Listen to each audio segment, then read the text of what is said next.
Hi everyone. I'm not sure if I'm in frame or not. I didn't check to see if it was a perfect alignment. I'm right now just guessing. I'm still getting over my cold, but doesn't stop my enthusiasm in this camera.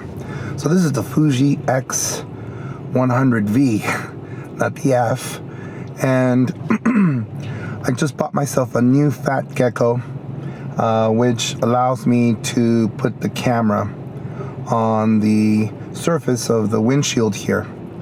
I've had the fat gecko before, and usually within a year or so, the gears don't work very well and it starts to not tighten very well. But one of the advantages of the fat gecko is that it's really inexpensive. And another advantage of having an X100 series body is that it's kind of discreet. I have it in the corner over here on my left, so it might look like a cell phone if you're not really looking.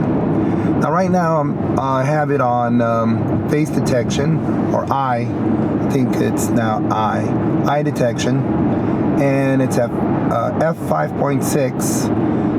So it's fixed that way, and it's at 1/48 of a second. That's also fixed. The only thing that varies at the moment is the ISO, and it doesn't have an ND filter.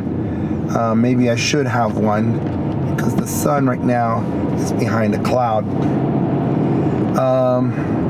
This is my first test, really, to see if this thing is really focusing in this type of environment.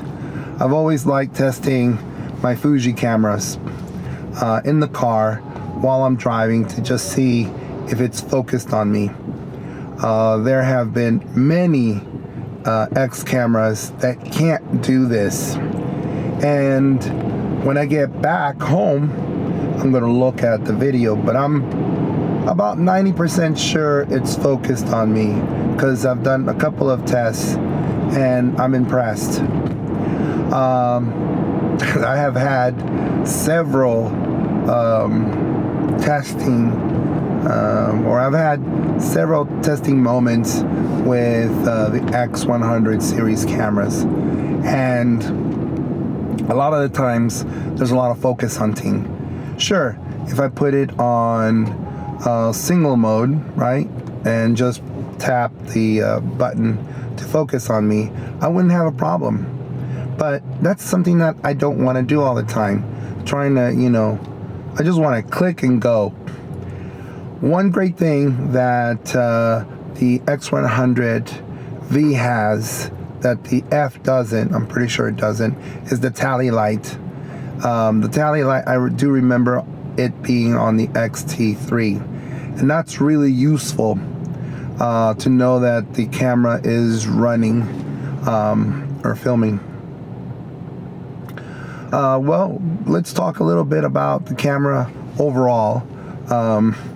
This, of course, is just for me to look at how much is it being focused on my face. Gives me an ability to see the camera's performance. But let's not talk just anything. Let's talk about the camera overall so far. I've had the camera now, 4 days, maybe 5 days, and the moment I turned it on, it was quick. You can hear the lens move very quickly. So I knew that I was dealing with a new camera. The picture quality is awesome, just like any camera, any X camera. I mean, the XT1 is an awesome camera in terms of pictures. So that's not a problem. The number one issue I'm having right now overall is using the USB-C for analog audio. I haven't been able to find the right dongle for it, the right adapter, so that's annoying. There should have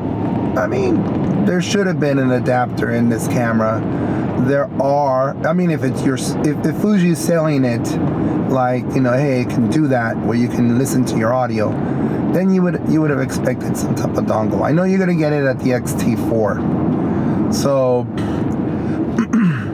hopefully in the future maybe they'll provide you one, or that you can buy one. So that's a little bit of an annoying thing. The other thing that's really concerning is the temperature. I got a temperature warning just a couple of days ago, and I was in DCI at 200 megabits, 23.98, and the room wasn't really that warm. So that's worrying.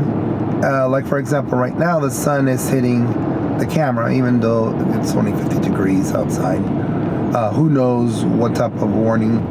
I don't think I have a warning right now because I'm running a 1080, 23.98. But still, you know, it's a little bit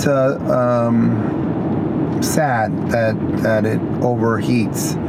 The XE3 used to do that, actually. I remember being so excited to having the XE3, and then I put it in 4K, and with the battery, which is the same battery that this guy has, it just chewed up the battery and it got really warm, and I was really pretty saddened that the algorithms and the way the heat dissipation wasn't really solved.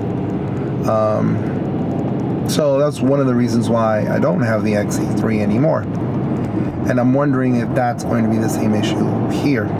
Now, you know, overheating is nothing special in any of these cameras. I mean, I remember the 6300 or whatever it is, 6100, 6000, the Sony 6000, 61, 63, all those. When it started having 4K, it got really warm. Sure, there was a few out there that maybe weren't overheating, but then that was what, maybe 3 years ago or something, where those cameras are really overheating. Who knows if they still do? Maybe they figured out a way to dissipate that heat, and that's going to be a very interesting issue when the XT4 arrives. Now that the sun is almost on my face, it's going to be very interesting to see if it's focused on my face or not, based on this unusual contrast in my face, and we'll see if the face detection is really holding. I haven't heard anything with the lens going back and forth, and that used to be one of the things that I was able to tell if the camera really was focused on me or not. I have noticed that on the edges of the video, it does go kind of like wobbly. And I've noticed that on other videos from other people. I'll be seeing you later. Bye-bye.